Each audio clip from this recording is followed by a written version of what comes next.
like him. And so our children see us. They're watching. They learn more from the visual picture as opposed to the oratorical, what we say. They're watching what we do. So we got to be mindful each and every day what we are doing, because we are setting an example and a standard for them.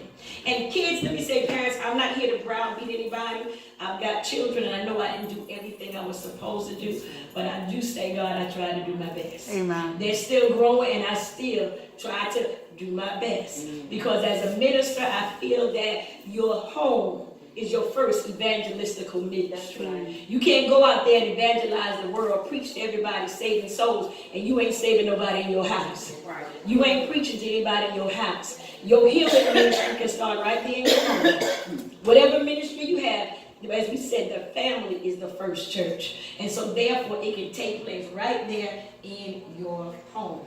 And so as we said, we are the first, the family or the home is what the church ought to look like. The Bible even tells us as parents, when we say we want to go into ministry as a leader, you got to lead your home. All right. And it even says you can't be a leader in the church unless you living right. All right. Unless you faithful to your wife and to your husband. Unless you teaching your children, you ain't got no business standing up in front of other people trying to teach them. Unless you're following the example. And so not only that, but children are an inheritance from God. And we got to think of them as an inheritance. I know I wasn't always glad. I have 3 children, 2 girls and a boy. I wasn't always glad once I found out I was pregnant or in the family way. It was like, this ain't the right time. Money ain't right. Bills aren't right. This ain't the right time. But God says we shouldn't see them as that. Children are a blessing. They are an inheritance from God. And if they are a blessing, then we got to see them as that, because that's how God does. And because God sees them as that, that's how we got to receive them as a blessing. What does that mean? If somebody was going to give you $1 million, they're going to bless you. Because when we think about blessings, we talk about material things, homes, cars. Somebody gonna bless you with $1 million. Oh, you excited, you happy. Thank God for a blessing. Somebody passes away and leave you inheritance. Oh, I got some land, I got some property. We excited. So then we should be just as excited when children are coming into our lives. Because God said, this, I'm blessing you too. I'm giving you an inheritance.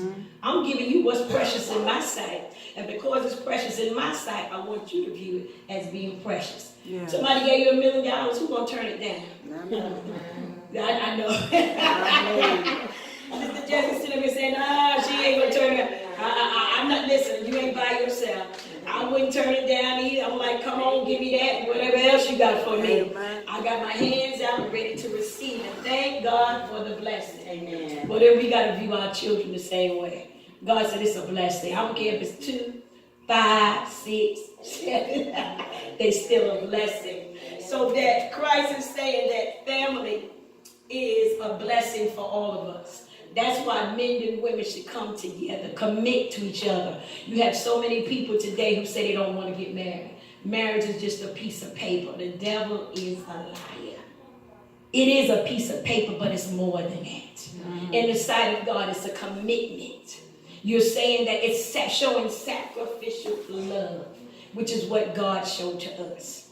That's why he says what? That God so loved the world that he gave his only begotten son.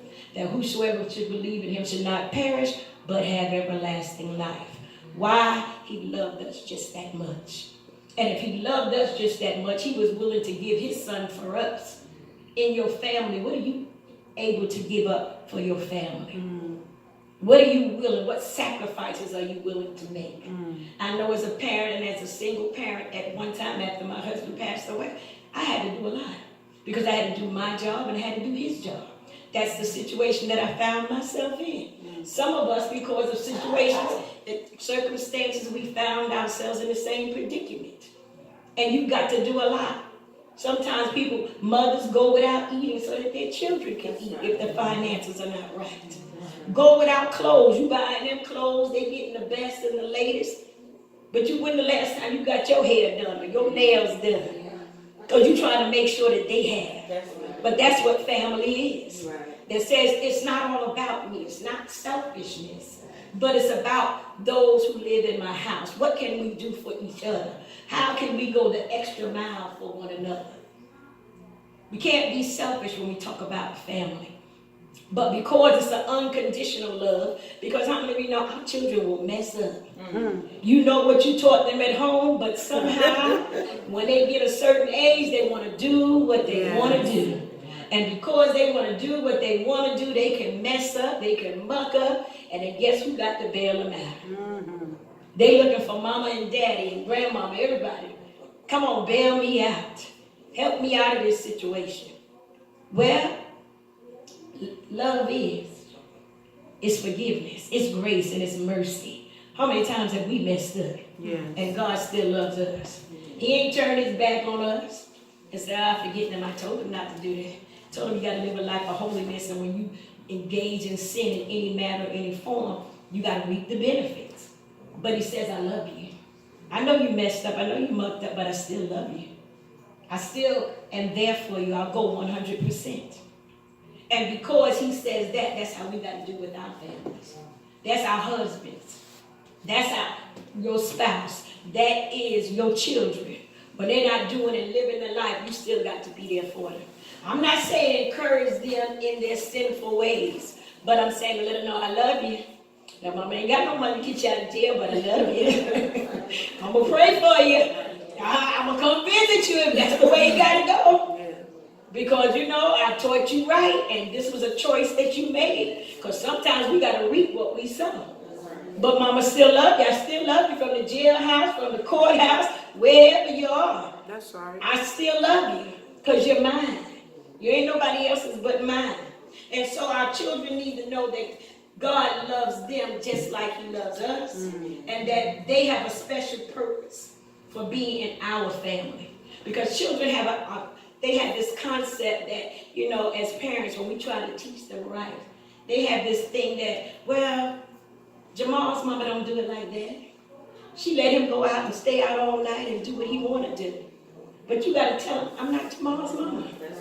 They'll tell you that Shanique was over there and she can wear the low-cut tops and the short skirts, which is the style, and have her midriff all hanging out. But you got to tell them, I ain't Shaniqua's mama either. I'm your mama. And as far as me and my house, as Joshua says, you got to draw that line in the sand. You've been taught the right way. And as long as you living in my house, this is what you're going to do. We're going to draw that line because we're going to serve the Lord. That's what Joshua was saying. We're going to serve the Lord. That's right. That's what we're going to do up in here. We're going to pray up in here. We're going to pray before we eat. We're going to pray when we wake up. We're going to pray when we go to bed. Because this is the house of the Lord. This home is the house of the Lord. This is where he rules and abides. So you're going to pray. Not only going to pray, we're going to live right. Now, when you leave my home, that's on you. But I know I planted a seed. And how many of you know when we plant a seed in our children, it's going to come back. But God said when his word goes out, it doesn't return void. And so therefore, if you plant that seed in your children, wherever they are, whatever they're doing, the word is going to come back.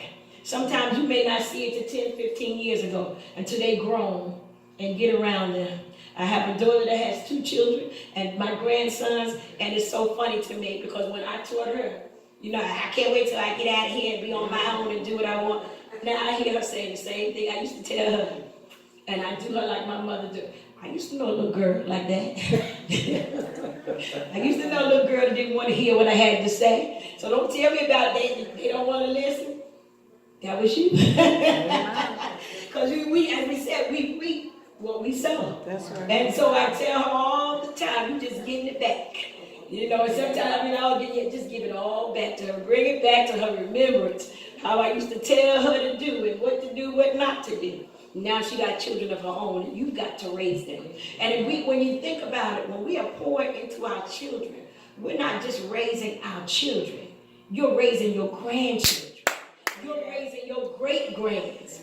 And that's what God expects. In order for us to affect society, that means who we pour into in our homes now, they're going to extend and have their own homes. Right. And then that is going to flourish in them and in their children. And then that is how society is changed.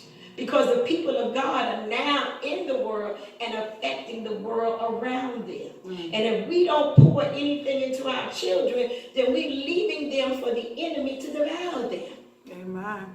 And so we've got to be there to lift up the banner, to lift up the standard of who God is and what God is all about. And so we say today that the importance of the family is very important to God. The family is important because it is the institution that God created. It is how he has blessed, and the children are the evidence of that. And as we said, if they are the evidence, then we have to treat them as that. And so I say to you today, God has a purpose in everything he does. And I know sometimes we don't think he does, but he does. Everything in our life is brought about by God's purposefulness. Sometimes some people like to believe in karma. And karma says that, whatever is out there, in the atmosphere, that it's going to come back. But living for God is not about karma. It's not about fate. It's not about luck. And it's not a coincidence. How many of you know that God is working for you and he has a purpose for you and your family? Amen. And the purpose that he has for you will turn out for your good. Mm-hmm. For in Romans, it tells us in 8:28 that all things work together for your good. So if it's going to work for your good, nothing happens just by coincidence. But it's a plan of God. Think about it. God is a strategic God. Everything is set up in order. He's about structure. And so the Bible tells us that when Moses was fed by his mother and raised in the place of Egypt, he was able to get the best education. That was all set up by God. Why? So he could have access to Pharaoh. And by having access to Pharaoh, he had the privilege to deliver the children out of Israel. Let's think about Joseph. And when we think about Joseph, Joseph was being sold by his brothers, and his brothers thought, we may think, this is all coincidence. It wasn't a coincidence, because he was sold into Egypt by his brothers, but it was a provincial. God had used him to save his family years later. Yes. So it's not karma that Esther was raised to be the queen, so that Israel could be what? For a time as this. So she didn't just get to be queen. That's all part of God's provincial plan. Yes. That she had to be raised up, and that the king would be looking for a queen. And now who is the thing? He's got a queen up in his house that God has already set up and planned to help to save the people of Israel. Yes. So if you're not careful, we will read these stories and just think that they're individual stories. But no, God has a plan. Tell somebody God has a plan. God has a plan. And so it makes sense when you think of things happening in your life. Everything that happens in your life, whether it's good or whether it's bad, all of it happens because God has a plan and has a purpose. And because we know that all things are going to work together for good, it's going to accomplish God's purpose. So when you think about it, when you go through hard times with your children, when they seem to be hard-headed and they're not listening, and as we said, you may have to go to the courthouse, you may have to go to the jailhouse, or you got the teachers from school calling you all the time, telling you what Billy Bob doing and what Susie Q ain't doing. Don't get mad and get all upset, but say God's got a purpose. Yeah. Somewhere, somehow, all this stuff has got to work together for my good. Because we don't know who we're raising, who is in our house. I'm quite sure Moses' mother didn't know that, hey, I'm raising a deliverer. All right. When she was giving birth.